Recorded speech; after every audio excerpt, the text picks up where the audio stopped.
everyone! Good morning! Ayan ang ating cake for today's video. Ang tawag dyan is anti-gravity cake.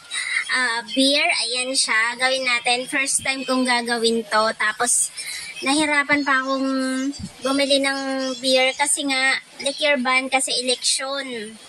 Natapat pa kasi nung magka-chat pa kami, hindi pa siya liquor ban. Pero nung kinonfirm niya sa akin na go na yung cake, hala, liquor ban na pala.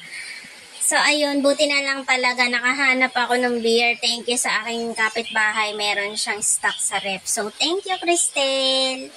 Ayan. So, kinover ko na siya dyan. Tapos, nilagyan ko lang siya dyan ng super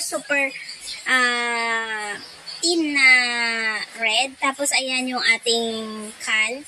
Bali, meron siyang sago straw. Nilagay ko siya dyan. Siyempre, walang laman ng can dapat. Kasi guys, mabigat ang can. Okay lang yung can kapag nakatayo. Pero pag ganyan, hindi obra.